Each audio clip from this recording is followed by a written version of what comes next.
Alors, bonjour, nous allons vous donner là un bref tuto ou une démonstration concernant le logiciel Roaming, qui est un logiciel ici tout simplement là, de gestion des hôtels et des motels. Ce logiciel vise tout simplement ici à donner la possibilité aux établissements hôteliers de pouvoir mieux contrôler les périodes d'occupation des chambres, le signal de fin de séjour, la gestion également de la trésorerie, la gestion de la libération des chambres automatiquement avec signal à l'aide automatique. Alors, passons directement à la phase de démonstration afin de vous montrer comment fonctionne pratiquement ce logiciel déployé dans le domaine de la technologie afin de faciliter la tâche dans le secteur immobilier. Alors, à l'intérieur du logiciel à ce niveau, lorsque j'arrive là, la première des choses, c'est de pouvoir d'abord fixer les données d'entête. Alors, au niveau des données d'entête ici, il faut tout simplement là mettre les informations concernant l'hôtel, une fois le fichier déjà généré. Et ici, donc, on va mettre le logo. Une fois donc ceci terminé, nous revenons directement au niveau du paramétrage. Au niveau donc, du paramétrage ici, nous avons là la création des catégories de chambres, la création des appartements, des chambres, la création des chambres, la liste des besoins pour les factures de l'hébergement, des factures des autres besoins des clients en hors de l'hébergement. Nous avons la base de caisses, c'est-à-dire ceci permet de créer les différentes caisses. Nous créons ici les libellés de caisses pour effectuer notre comptabilité basée sur les encaissements et les décaissements. Alors quand je clique là sur la création des types de chambres, les catégories, vous allez voir là que nous avons créé là des chambres standards. Vous allez voir la chambre standard. Vous voyez, voilà les chambres standards. Double, suite, vous voyez. S'il y a VIP, par exemple là, je vais tout simplement là augmenter et je vais donc enregistrer. Donc si VIP existait déjà, voilà, je valide là, vous voyez. Voilà comment créer donc les différentes catégories de chambres. Alors, on doit poursuivre. Ici, nous avons la création des appartements. Alors, ça veut dire que si l'hôtel possède tout simplement ici là plusieurs appartements ou des rayons pour mieux orienter les clients, il faudra donc maintenant les créer, puisque au niveau donc de ces appartements, on va associer les différentes chambres ou les suites. Par exemple, là, pour les appartements, je peux mettre ici appartement, je peux mettre ici couloir, je vais même c'est un coup dit bon, premier couloir, ça c'est le titre indicatif au fur et à mesure. Ensuite, une fois ceci terminé, je peux donc maintenant venir là, je continue avec la création des chambres. Au niveau donc de la création des chambres, je vais donc prendre ici le type de chambre qu'on va créer. Je peux prendre donc les chambres standards, voilà, classique. Je prends donc là ici le type d'appartement. Bon, ici j'ai étage 1, étage 2, étage 3. Bon, je veux créer donc dans les chambres de l'étage 1. Maintenant, je mets le nom de chambre. Les chambres, peut-être A, ça dépend. 1, vous dites bon, étage 1, chambre numéro 0, 1. Voilà. Le prix d'une nuit, je peux mettre ici même 20 000 francs. Voilà. Je vais donc là procéder à la description. Or, la description ici permet tout simplement, puisque ce que nous sommes en train de créer comme chambre là, on peut également utiliser le logiciel et associer directement ça à la plateforme des réservations des hôtels en ligne. Donc, on ligne donc maintenant via l'application mobile. Et donc maintenant, à partir de là, on peut mettre la description donc, de la chambre pour que lorsque les clients veulent faire leur réservation depuis l'application mobile, qu'ils puissent automatiquement maîtriser la description de la chambre que nous allons mettre là. Une fois ceci terminé, vous enregistrez tout simplement. Donc, lorsque nous créons les différentes chambres, automatiquement là, les chambres apparaissent comme C1, nous avons créé. Voici où C101, vous voyez les différentes chambres. Nous avons créé la chambre standard ici, au niveau de A, de C, étage 101. On va voir comment ça se passe. Ensuite, là, je peux encore prendre une suite, ou peut-être VIP. Voilà, j'ai créé VIP. Je récupère donc dans VIP. Je prends peut-être ici, étage, peut-être 1, je mets encore là, peut-être C, 100, peut-être 2, ça dépend. Ou S, ou 18, ça dépend. Je mets le prix, même 50 000 francs la nuitée. Je peux mettre la description ici. Chambre climatisée. Voilà, voilà, vous mettez une description, ce que vous voulez. C'est ça qui va permettre là d'indiquer aux clients qui va faire les réservations à distance, de pouvoir faire le choix de chambre. Là, vous enregistrez. Donc, C102 existe déjà. Donc, je peux mettre là 02 également. Voilà, là, j'enregistre. Une fois que c'est enregistré, nous avons donc maintenant là, tous ces chambres-là qui sont là. Voilà, 002, étage 1. Voilà. Donc, lorsque vous créez les chambres là, c'est pour qu'au moment de l'hébergement, que les chambres apparaissent automatiquement pour pouvoir choisir et donner aux clients. Et une fois qu'une chambre est occupée, le logiciel signale directement que telle chambre est occupée et nous renvoie uniquement que les chambres sont disponibles pour permettre à la réception de pouvoir affecter les clients qui vont arriver à l'hébergement sans toutefois vérifier les clés ou les trousseaux des clés sur place. Donc le logiciel vous oriente et vous indique automatiquement les chambres disponibles et les chambres occupées. Voilà. Donc par la suite, là, nous allons continuer. Après la création des chambres, nous allons créer les chambres. Voilà. Nous allons aussi créer les appartements. Voilà. Voilà les types d'appartements. Nous avons là. Ensuite, les besoins. Nous avons la liste des besoins. Vous voyez là la liste des besoins. On peut avoir là les bières, les vins, les repas, ainsi de suite. Vous voyez. Ici, par la suite, vous avez la base des caisses. Au niveau donc de la base des caisses, vous pouvez créer la caisse de restaurant, caisse hébergement, caisse, vous voyez, ainsi de suite, caisse même pour la bière, ainsi de suite, vous voyez. Ensuite, là, vous avez créé le libellé de caisse. La création des libellés de caisse permet là de paramétrer. Voilà. Vous mettez le libellé là en haut. Bon, par exemple, si je peux mettre même la salaire, voilà, le salaire entre dans les dépenses. Et cela entre dans la catégorie hébergement. On veut créer donc une rubrique salaire pour tous ceux qui travaillent à l'hébergement. Vous voyez, ça fait qu'au moment de faire la comptabilité, on appelle tout simplement le libellé, on enregistre ses dépenses. Là, c'est le paramétrage. Une fois donc maintenant terminé avec ce paramétrage, donc commençons avec le traitement. Le traitement ici là concerne uniquement l'hébergement. Voilà, d'abord l'hébergement, ensuite nous allons passer à la comptabilité de caisse.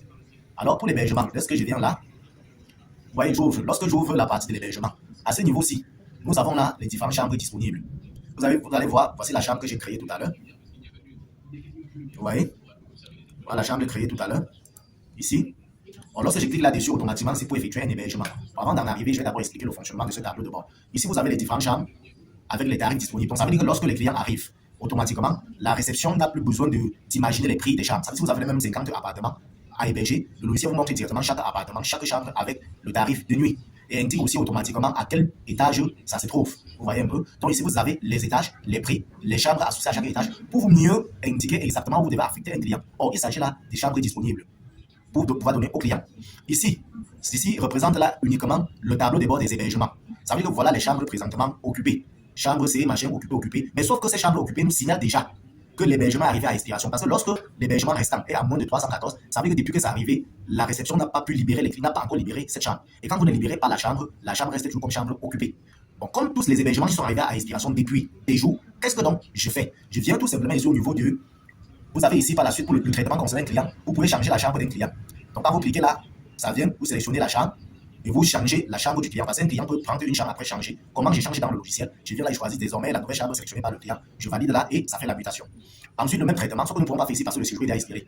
Ensuite, nous pouvons donc ici gérer, arrondir le séjour client, ça veut dire prolonger ou réduire. Un client peut venir dire qu'il a pris 3 jours et ensuite il va prendre 4 jours. Pour ne plus encore recréer l'hébergement, on reconduit directement en augmentant encore la nouvelle date d'expiration du client. S'il faut réduire, vous réduisez également. Et ceci impacte automatiquement sur sa facture. Ensuite, nous avons ici la libération du client. Libérer une chambre revient tout simplement là, voulez-vous libérer? Je clique là. Vous voyez, lorsque je clique, automatiquement, la chambre est libérée et la chambre libérée se retrouve directement sur les chambres disponibles. Par exemple, nous avons A202 ici. Libérons de A202. Voilà. C'est libéré. Voilà, le A202, donc maintenant, voici ça ici. Voici notre A202 qui est à positionner. Alors, libérons tout. Voilà. Ok, c'est fait. Donc, présentement, nous n'avons plus d'hébergement en cours. Donc, toutes les chambres sont disponibles au niveau de notre hôtel. Ici, en bas, il s'agit là des réservations. Si les gens appellent par téléphone pour réserver, vous allez donc maintenant enregistrer la réservation. Nous allons voir comment ça se passe et l'hébergement. Les réservations apparaissent ici. Lorsque même, si vous décidez d'utiliser le logiciel plutôt en ligne, ça veut donc dire que lorsque les clients vont héberger depuis la plateforme des hôtels, HomeLink, vous aurez directement les différentes réservations des clients ici en bas. Après confirmation, vous allez donc maintenant valider aussi les réservations. Si ce n'est pas confirmé, vous annulez la réservation. Et quand vous allez annuler, les chambres vont encore retourner sur la plateforme de votre hôtel en ligne comme chambre disponible qu'un client peut réserver à distance. Alors, faisons donc maintenant un exemple d'hébergement. On va héberger ici le client au niveau de la chambre S102. Par exemple, si 55 000 suite. Alors, je clique là sur héberger. Lorsque je clique donc maintenant sur héberger, automatiquement, nous avons donc maintenant le client qui doit apparaître ici. Comment faire pour que le client puisse apparaître ici? Je clique tout simplement sur le bouton ajouter un client. Lorsque je clique sur ajouter un client, je crée d'abord le client. Parce que quand le client arrive chez vous pour sa première fois, vous devez d'abord l'enregistrer dans votre base de données pour pouvoir l'utiliser. Donc je viens là, je crée le client, je mets toutes ces informations, CNI, passeport, sexe, ville de provenance, pays de provenance, ville de destination, si c'est véhiculé, ainsi de suite. Voilà les informations, date de naissance sur le client, comme ça se passe normalement dans des hôtels. Vous voyez, une fois ceci est terminé, je valide. Une fois que j'ai validé, le client va directement apparaître là. Et si j'ai une liste volumineuse de tous mes clients derrière ici, je peux venir donc ici en bas, je cherche le client plutôt par son nom. Par exemple, je tape Alliance. Voilà, nous avons Alliance, j'ai envie d'héberger donc maintenant Alliance au niveau de la chambre 102 dont j'ai sélectionné. Alors, je vais cliquer tout simplement là pour positionner le client. Une fois que j'ai positionné le client, je viens directement là et je choisis c'est pour réservation ou peut-être pour hébergement. Je clique que c'est pour hébergement. Et au niveau donc maintenant de l'hébergement, la date d'arrivée c'est la date d'aujourd'hui. Maintenant, la date de départ, je mets donc dans la date de départ que le client doit partir peut-être le 25. Voilà, une fois le 25. Bon, maintenant, si on doit valider le 25, automatiquement, le logiciel nous montre ici là que le client a 6 jours. Vous voyez, le client a 6 jours automatiquement. Et le logiciel va calculer automatiquement ces 6 jours en fonction donc maintenant de ces 55 000. Mais si on doit faire donc là, une remise au client, je peux dire au lieu de 55 000, même c'est même 50 000. Là, le prix par défaut, je change, je mets 50 000 et je valide donc maintenant. Une fois que j'ai donc validé, automatiquement à ce niveau, vous allez constater là que le client, le montant à payer pour les 6 jours, c'est 330 000. Voilà le coût à payer. Une fois ceci terminé, je peux donc maintenant imprimer la facture du client. Il y a 2 modèles de facture. La facture coûte, voilà, on va éditer la facture coûte. Comme ensuite, on peut aussi lancer la facture également avec. Ici, il y a un problème de paramétrage au niveau des dates. On va régler ça après. Ça, c'est un problème du paramétrage. Ou la facture, tout simplement, ici pareil. On va régler ce problème des dates tout à l'heure. Ou la facture directement A4. Donc, il y a 2 modèles. Et une fois donc maintenant ceci terminé, j'ai déjà fini avec cet hébergement. Je peux donc fermer. Et quand vous arrivez donc sur le tableau de bord ici, vous constatez que voilà Alliance automatiquement qui est là dans le tableau de bord de l'hébergement, occupant la chambre S102. Si vous revenez donc maintenant ici, vous n'allez plus voir la chambre S102 apparaître, puisque c'est déjà occupé. C'est sorti automatiquement de la liste. Donc, voilà comment l'hébergement se passe au jour le jour. Si vous allez changer la chambre, comme je vous ai montré, vous là vous changez. Je vais donc maintenant sortir ce client et mettre plutôt au niveau des VIP S107. Voilà, je valide. Automatiquement, vous allez voir, VIP 107 d'un moment à l'autre va changer ici, va apparaître là. Vous voyez, ça va apparaître d'un moment à l'autre ici. Et à côté ici, voilà, vous allez voir, voilà ça que ça a changé. Et si vous voyez donc là, vous allez voir donc maintenant S102 qui est aussi venu se repositionner comme chambre libre. Donc voilà comment le truc se passe. Ensuite, vous pouvez gérer ici le contrôle des fidélités de vos clients. Vous pouvez donc là contrôler ici les règlements clients parce que les gens peuvent venir prendre les opérations à crédit. Or, si Alliance n'a pas encore payé, je peux venir donc ici sélectionner Alliance et je mets donc dans le montant de sa dette qui est de 330 000. Voilà. Alors, voilà 332 000 que Alliance a pris. Alors, à ce niveau, donc, je dis les bases des factures et tout ça, c'est pas encore programmé. Vous pouvez imprimer. Donc, voilà les 330 000 en attendant. Or, entre-temps, s'il veut effectuer un versement, je vais tout simplement venir ici me dire, bon, il a même avancé même 200 000. Ou verser la totalité. Voilà, vous voyez, ça fait donc que le montant du reste de sa dette, tout simplement, ne sera que 230 000. Puisqu'il a fait un versement de 200 000. Là, ça permet là de suivre aussi le compte des dettes des clients qui ne règlent pas directement à 100%. Et que peut-être l'entreprise les connaît. Voilà. Par la suite, ici, nous avons la gestion donc maintenant des besoins clients. Un client peut arriver au niveau de notre établissement, peut-être comme Alliance ici, puisque pour le moment, nous ne vendons qu'Alliance là comme client hébergé. Alors, je sélectionne donc maintenant Alliance. Je peux donc demander Alliance veut quoi? Alliance peut donc maintenant solliciter ses besoins. Alliance aura besoin peut-être d'un vin au niveau de l'hôtel. Je mets un vin ici. Je mets le prix peut-être 15 000. Voilà. Alors, j'enregistre. C'est tout. Donc, voilà ce qu'il a pris comme besoin. Et comme on peut également aussi imprimer la facture. Donc, imprimer la facture globale des besoins du client. Donc, ça peut aussi se passer là. Donc, c'est pas encore paramétré au fur et à mesure. Par la suite, nous avons ici là la création d'un client. Comme je vous ai dit, on peut créer un client même aussi à partir de ce raccourci. Vous voyez? Donc, voilà tout ce qui concerne l'hébergement. Ensuite, si nous avons terminé avec l'hébergement, comme opération au quotidien, on peut également mettre dans 202 ici une réservation. Je vais dire, bon, Audrey, viens donc là pour une réservation.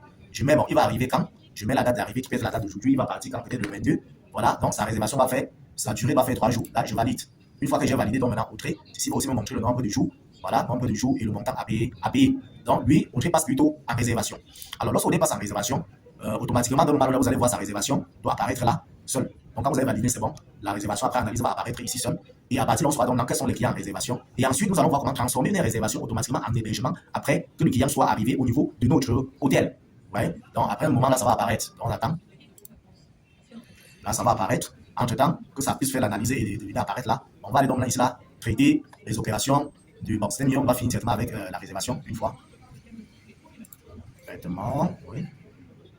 Bon, une fois, on a terminé avec la réservation. Donc, confirmer. Je viens tout de suite. Ici, on peut annuler la réservation du client. Et là, directement, on peut aussi confirmer. Pour confirmer, je viens là. Vous voyez, je mets direct pour la confirmation. Bon, le client est finalement arrivé quand? Je peux donc dire, bon, le client est finalement arrivé plutôt le 20. Et il doit partir quand? Il doit partir là, peut-être le 23. Voilà, je clique là. Voilà, ok. Ça veut dire donc maintenant que la réservation-ci doit passer directement en hébergement.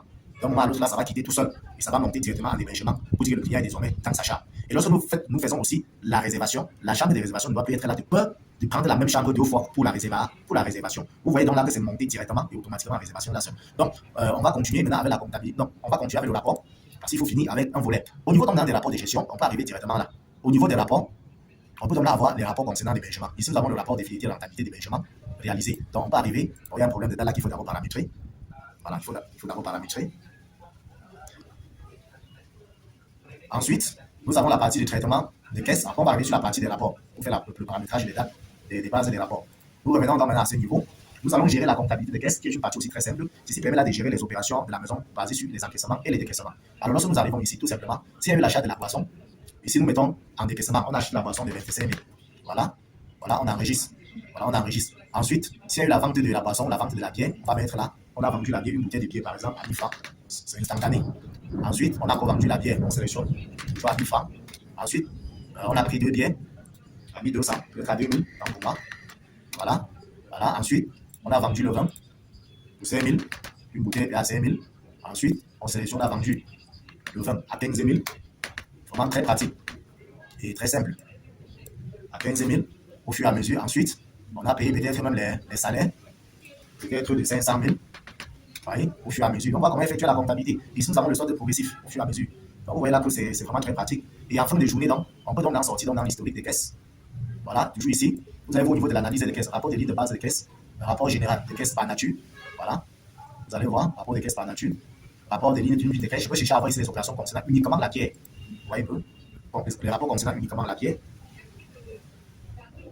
Voilà, vous allez voir, on peut prendre les rapports concernant uniquement la pierre. Vous voyez. Je génère. Vous avez les opérations concernant les lignes. Vous voyez un peu. Parce que concernant la bière, c'est la famille. Ici, c'est concernant donc, un libellé de caisse. Vous voyez, au fur et à mesure. Et maintenant, c'est qu'il y a un listing de consommation des besoins. Pour aussi avoir le listing des besoins sollicités par les clients. Voilà, grand livre donc, des caisses, ici permet d'avoir donc maintenant là l'opération générale, la comptabilité générale de tout ce qu'on a eu à faire comme encaissement et décaissement au niveau de notre établissement. Et ce qui est maintenant ici, on concerne l'analyse uniquement de l'hébergement. Donc voilà comment fonctionne tout simplement ce logiciel très simplifié, mais qui permet là de résoudre un problème très avancé dans le domaine de la gestion de l'hébergement dans des hôtels et des motels. Donc vous pouvez avoir la version démo que vous pouvez installer, mais sauf que quand nous donnons la version démo, nous donnons la version en ligne. Vous travaillez directement connecté à notre base de données. Lorsque vous êtes satisfait, on peut donc vous donner, vous montrer comment avoir votre version en local. Et si vous devez aussi gérer en fonction des versions en ligne, donc pour la réservation à distance, alors nous allons créer votre fichier, votre compte, vous envoyez la clé d'activation et avec ça, vous allez commencer votre travail.